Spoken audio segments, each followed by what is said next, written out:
हम लोगों ने भैया अगले 12 वीडियो में आदिकाल के बारे में जाना। हमने आप लोगों को बताया था कि जो हिंदी साहित्य का इतिहास 4 भागों में बांटा गया है। पहला था आदिकाल, दूसरा था भक्तिकाल, तीसरा था रीतिकाल और भैया चौथा था आधुनिक काल। आदिकाल के बारे में तो हम लोग सब कुछ जान चुके हैं। आप लोग ये बताएं कि आदिकाल को आदिकाल किसने कहा था। तो इसका जवाब होता है आदिकाल को आदिकाल आचार्य हजारी प्रसाद द्विवेदी ने कहा था। और आप लोग बता सकते हैं कि भक्तिकाल को भक्तिकाल किसने कहा था। तो उत्तर आता है कि भक्तिकाल को भक्तिकाल हमारे आचार्य रामचंद्र शुक्ल ने कहा था। आज हम लोग वही भक्तिकाल के बारे में जानेंगे कि जैसा आप लोगों को पता होगा कि जॉर्ज अब्राहम ग्रियर्सन ने हिंदी साहित्य के भक्तिकाल को स्वर्णयुग कहकर पुकारा है। जॉर्ज अब्राहम ग्रियर्सन की रचना है the modern vernacular literature of northern Hindustan. इस रचना में जॉर्ज अब्राहम ग्रियर्सन ने हिंदी साहित्य के भक्तिकाल को बहुत ही अच्छे से पहचाना है। और भक्तिकाल की जो समय सीमा है भैया 1343 ईस्वी से 1643 ईस्वी तक मानी जाती है। जो भैया भक्तिकाल को पूर्व मध्य काल के नाम से जाना जाता है।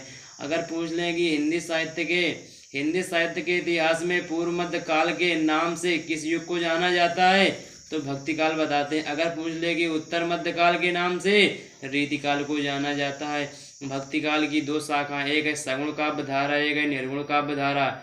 जो सगुण काव्य धारा के जो कवि थे वो भगवान की मूर्ति बनाकर जो सगुण काव्य धारा के कवि थे वो भगवान की मूर्ति बनाकर उसकी पूजा करते थे। जो निर्गुण काव्य धारा के कवि थे वो भगवान की मूर्ति नहीं बनाते हैं।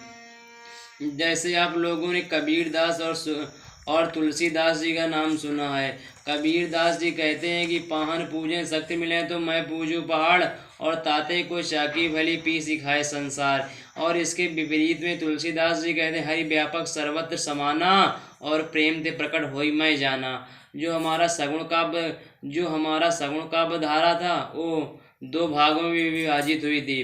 पहला है कृष्ण भक्ति धारा और दूसरा है राम भक्ति धारा। जो भगवान राम की जो उपासना करते थे और राम भक्ति धारा के अंतर्गत आते थे।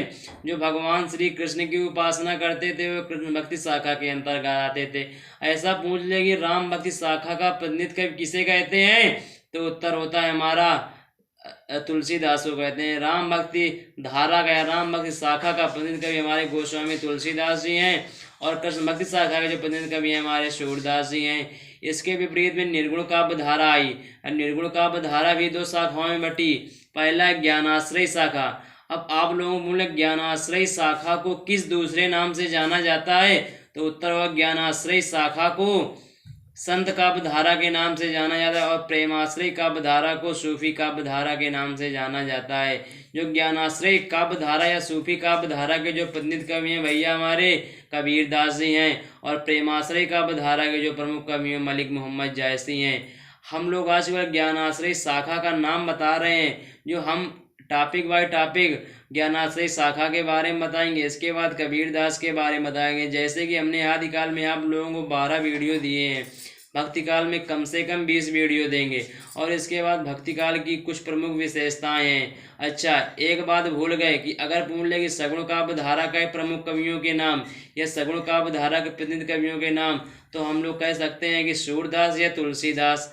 और पूछ ले निर्गुण काव्य धारा के प्रतिनिधि कवि का नाम कबीरदास। और जो भक्तिकाल की जो विशेषताएं हैं, भक्तिकाल की पहली विशेषता है रहस्य की भावना, दूसरी है गुरु की महानता, तीसरी है व्यक्ति की प्रधानता, और चौथी अलौकिक प्रेम की व्यंजना, और 5वें सुधारवादी दृष्टिकोण। अब ज्ञानाश्रय शाखा को संत काव्य धारा के नाम से जाना जाता है। जो संत काव्य धारा के जो प्रमुख कवि हैं हम लोग आज संत काव्य धारा के प्रमुख कवियों के बारे में देख लेते हैं। जो हमारे संत काव्य धारा के प्रमुख कवि हैं कबीरदास, दूसरे हैं दादू दयाल, तीसरे हैं नानक देव, चौथे हैं मलुकदास और 5वें संत रैदास। ये हमारे संत काव्य धारा या ज्ञानाश्रय काव्य धारा के प्रमुख कवि हैं। जो अगले कवि हमारे प्रेमाश्रय काव्य धारा जिसे सूफी काव्य धारा के नाम से भी जाना है। जो हमारे प्रेमाश्रय काव्य धारा के जो प्रमुख कवि हैं पहले हैं मलिक मोहम्मद जायसी, दूसरे हैं कुतुबन, तीसरे हैं मंझन और चौथे हैं उस्मान। और कृष्ण भक्ति धारा के प्रमुख कवियों के नाम। कृष्ण भक्ति धारा के जो प्रमुख कवि पहले हैं सूरदास, दूसरे हैं मीराबाई, तीसरे हैं कुंभन दास और चौथे हैं कृष्णदास, पांचवें परमानंद दास, छठवें क्षीर स्वामी और सातवें गोविंद स्वामी और आठवें रसखान और नवें नरोत्तम दास। अब राम भक्ति धारा के प्रमुख कवियों के नाम: तुलसीदास, नाभादास, केशवदास, अग्रदास, दयाराम। अगर पूछ ले कि निर्गुण काव्य धारा की विशेषताएं, जो निर्गुण काव्य धारा की जो पहली विशेषता, निर्गुण ब्रह्म की उपासना का बल, आडंबर एवं भेदभाव का विरोध, गुरु का विशेष महत्व, अलौकिक प्रेम की व्यंजना। और सगुण काव्य की विशेषताएं, राम एवं कृष्ण के लोक रक्षक एवं लोक रंजन की आराधना, राम व कृष्ण की अवतार रूप में आराधना। तीसरा, कृष्ण भक्त कवियों द्वारा मुक्तक काव्य एवं ब्रज भाषा और राम भक्त कवियों द्वारा अवधी भाषा का प्रयोग। अब इसके बाद कृष्ण भक्ति धारा की जो प्रमुख विशेषताएं हैं, पहली है श्री कृष्ण की लीलाओं का वर्णन, दूसरी है सखा भाव की भक्ति, तीसरी है श्रृंगार एवं वात्सल्य रस की प्रधानता, चौथी है भ्रमर गीत की रचना। और राम भक्ति शाखा की विशेषताएं, राम के चरित्र का गुणगान, समन्वय की भावना, मर्यादा की प्रधानता, प्रबंध एवं मुक्तक का रचना। भक्तिकाल आंदोलन का श्रेय, यानी कि भक्तिकाल को आगे बढ़ाने का श्रेय किसे जाता है? तो भैया उत्तर है रामानुजाचार्य को जाता है।